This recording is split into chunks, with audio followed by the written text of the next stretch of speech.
जय श्री राधे। इससे पहले की कथा सुनने के लिए आपका बहुत बहुत धन्यवाद। आज हम सुनेंगे इससे आगे की कथा। माँ श्री सूत जी महाराज कहते हैं, सुंदर गंधर्व का वरिष्ठ जी के वंश से रक्षा भाव को प्राप्त होकर फिर उससे मुक्त होने का वर्णन एक ही साथ गंधर्व पत्नी के उदर की कथा। ऋषि ने पूछा है, सूत जी महाराज, मैं रक्षा कौन था जिसने भगवान विष्णु के भक्ति महात्मा ब्राह्मण को कष्ट पहुंचाया? तब श्री सूत जी कहने लगे, ब्राह्मण पूर्व समय की बात है। श्रीरंग क्षेत्र में जो बैकुंठ के सदस्य भगवान विष्णु का विशाल मंदिर है, उसमें वरिष्ठ और तेजस्वी मोक्ष के लिए वैष्णव भक्तों को अभय प्रदान करने वाले देवेश्वर श्री भगवान विष्णु की उपासना किया करते थे। एक दिन वीर बहू का बलवान पुत्र सुंदर नाम वाला गंधर्व सैकड़ों स्त्रियों के साथ उस क्षेत्र में आया और एक जलाशय में निर्वस्त्र हुई युक्तियों के साथ किसी आनंद पूर्वक जल विहार करने लगा। इस समय मध्याह्न संध्या करने के लिए मुनिवर वरिष्ठ जी अन्य महर्षियों के साथ श्रीरंग मंदिर से बाहर निकले और इस जलाशय पर पहुंच गए। उन ऋषियों को देखकर वे सभी रमणीय भाई से कतर होकर अपने अपने वस्त्र ओढ़ कर बैठ गई, परंतु सहसी सुंदर ज्यों का त्यों नग्न अवस्था में ही खड़ा रहा। यह देखकर वरिष्ठ मुनि क्रोधित होकर उसे निर्लज को श्राप दे डाला, सुंदर गांधार, तूने हम लोगों को देखकर भी लाजवश वस्त्र नहीं धारण किया, इसलिए तू शीघ्र ही रक्षक हो जा। वहाँ ऋषि वरिष्ठ के ऐसा कहने पर उसकी स्त्रियां हाथ जोड़कर मुनि के चरणों में गिर पड़ी और भक्तिभाव से विनीत होकर चित होकर कहने लगी, भगवान आप तो सब धर्मों की ज्ञाता है, साक्षात ब्रह्मा जी के पुत्र हृदय सिंधुपति ही नारियों का उत्तम भूषण कहलाता है। प्रति दिन नारी 100 पुत्रों वाली होकर भी संसार में विद्वती कहलाती है, इसलिए मुनि हमारे पति के ऊपर आप प्रश्न हो जाइए। तत्दर्शी मुनियों को एक अपराध क्षमा कर देना चाहिए। हृदय सिंधु सुंदर आपका शिष्य है, इसलिए इसे क्षमा कर दीजिए। सुंदर की पत्नियों के इस प्रकार प्रार्थना करने पर वरिष्ठ जी कहने लगे, सुंदरियों, मेरा वचन कभी व्यर्थ नहीं होगा। इससे छूटने का एक उपाय बताता हूँ, उसे श्रद्धा पूर्वक सुन लो। यह राक्षस के समाज का आकार वाला सुंदर आज से 16 वर्षों के बाद इच्छा अनुसार घूमता घूमता सर्व पाप हरि वेंकटेश्वर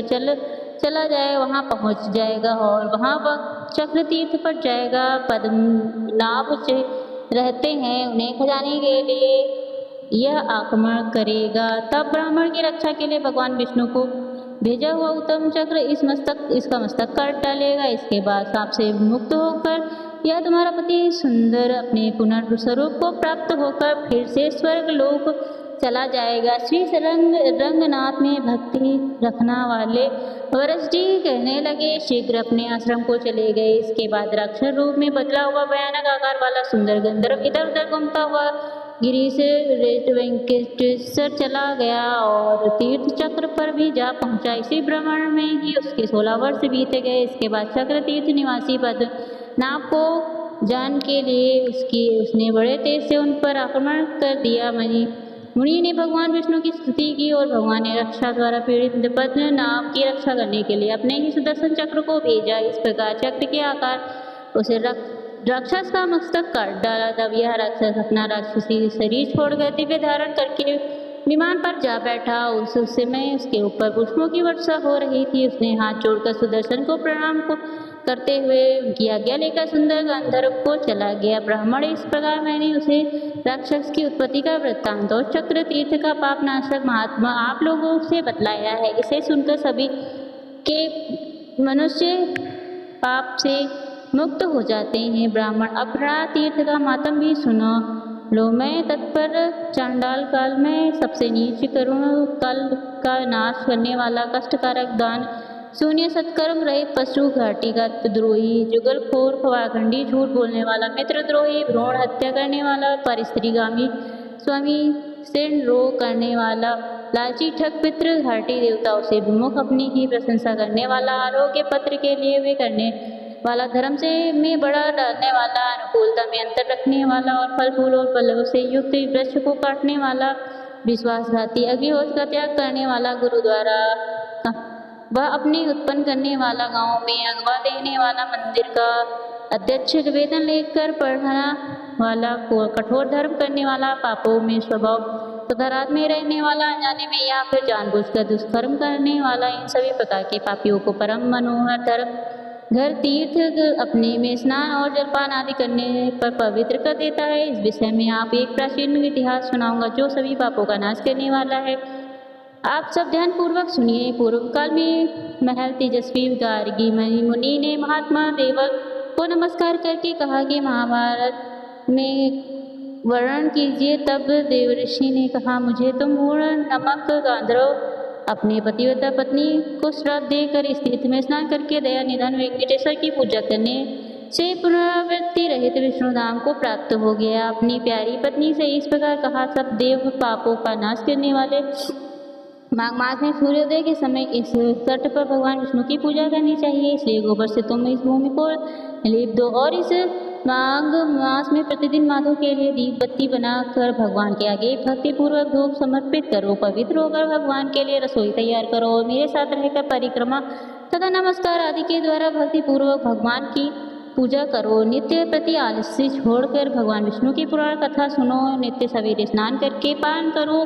श्री कृष्ण, श्री विष्णु, मुकुंद, नारायण, जनार्दन, अच्युत्य इत्यादि भगवान नाम का सदावर कीर्तन किया करो तथा करके व्रत नियमों का पालन करो। इससे तुम्हें बंध भाव बंधन से छुटकारा मिलेगा और सनातन विष्णु धर्म की प्राप्ति होगी। स्वामी का ऐसा कहकर गंधर्व की उसे प्यारी पत्नी ने क्रोधित होकर उत्तर दिया, आर्यपुत्र मार्ग के महीने में बहुत सर्दी पड़ती है। उस समय प्रातःकाल जबकि सूर्य का तेज भी बहुत मंद रहता है। सूर्य काल में भला कोई कैसे स्नान करेगा? माघ में उसे ठंड बहुत होती है। इसलिए आप बताइए, सब कार्य तो बूझे बार बार नहीं हो सकेंगे। इसलिए प्रातःकाल में आपके साथ स्नान नहीं करूँगी क्योंकि अधिक सर्दी पड़ने से मेरी मृत्यु हो गई तो उस समय आप तो मेरी रक्षा नहीं करेंगे। पत्नी की आवाज़ सुनकर सोचा कि धर्म विरुद्ध चलने वाले पुत्र को, अपनी वचन बोलने वाली पत्नी को या ब्राह्मण तथा ईश्वर को ऐन मानने वाले राजा को तत्काल ही श्राप के द्वारा दंड देना चाहिए। इस नीति के वचन का विचार करके गांधर्व ने अपनी पत्नी को इस प्रकार श्राप दे डाला, अरे ओ मूर्ख, सौ पापों का नाश करने वाले परम पुण्य वेंकटेश, चल घोड़ा तीर्थ के समीप जो पीपल का वृक्ष है उसे खोखले में की मिट्टी बन जा पतिदेव की। यह बात सुनकर वह गंधर्व वल्लभ भाई उनके चरणों में गिर पड़ी और प्रार्थना करने लगी, तब तुम उसे सांप से मुक्त होने का यह उपाय बताइए। अपनी इंद्रियों पर विजय पाने वाले परम तपस्वी महाभारत अगस्त मुनि जब तीर्थ पूर्णिमा को परम उत्तर घर तीर्थ में जाकर स्नान करेंगे। इस पीपल के वृक्ष समीप बैठकर शिष्यों को घर तीर्थ का मातम्य बतलाएंगे। उस समय पीपल के खोखले में ही एकाग्रचित्त होकर जब तुम मोक्षदायक गण तीर्थ का महत्व सुनोगे तब सभी पापों का नाश करने वाले मेरे साथ मिलेंगे। गंधर्व के ऐसा कहने पर उसकी धर्मपुत्री चुप हो गई। स्वामी कहने लगी, उसके बाद किसी समय अगस्त मुनि वेंकट चले गए। वहाँ उन्होंने नियम पूर्वक स्वामी तीर्थ में स्नान करके वराह स्वामी को नमस्कार किया। इसके बाद तीर्थ के दक्षिण वेंकटेश्वर जी के मंदिर में जाकर वे दो द्वारा जन योगी विशाल नेत्रालय सनातन देव दया निधि निधन श्रीनिवास जी को मस्तक झुकाया। उसके बाद तीर्थ में गए और वहां शिष्यों के साथ उस श्रेष्ठ तीर्थ में स्नान करके इस पीपल वृक्ष की छाया में जा बैठे। उस समय उन्होंने शिष्यों से भक्तिपूर्वक का तीर्थ पवित्र महात्मा वर्णन किया, जो ब्रह्मकांड, हत्याकांड, नष्ट करने वाले तथा सभी मंगलों और समस्त संपदाओं को देने वाले उसे महात्मा को सुनकर मेंढक के पहले की तरह गंधर्वपति के मनोहर रूप को प्राप्त होकर योगी अगस्त जी के चरणों में गिर पड़ी और कहने लगी, योगियों में श्रेष्ठ है यह दया निधान अगस्त जी, मेरी रक्षा कीजिए। ब्राह्मण मैं पति के वचनों का विरोध करने वाली स्त्री हूँ, दया करिए, आप मेरी रक्षा कीजिए। अगस्त जी बोले, देवी तुम्हारी पति की बुद्धि बड़ी शिक्षक है, जो उन्होंने रोष में आकर तुम्हें श्राप दिया।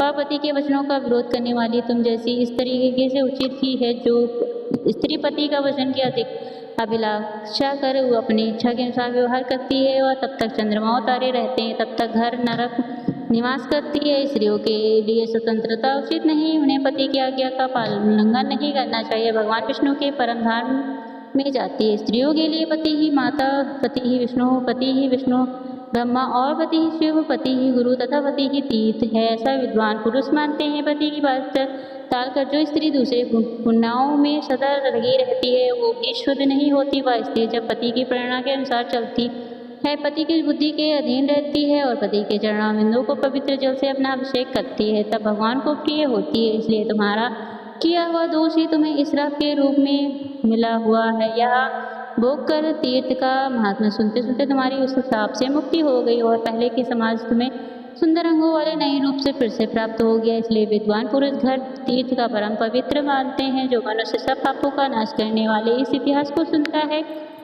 और उसे अंत में सनातन विश्लोक लोक की प्राप्त होती है। जय श्री कृष्ण। आज की कथा समाप्त हुई। धन्यवाद।